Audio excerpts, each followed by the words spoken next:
अस्सलाम वालेकुम भाईजान, ये आज का शिकार है जो हमने असम्बली डैम से किया है, मैंने और शाकर भाई ने। ये हैं शाकर भाई। शाकर भाई फेस ज़रा ऊपर करें। ये हैं शाकर भाई और ये फिश।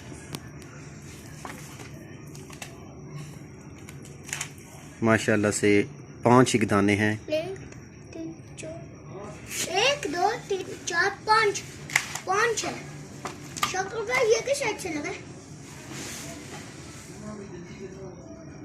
कौन सी साइड? फैमिली है बेटा। उसकी साइड कौन सी साइड?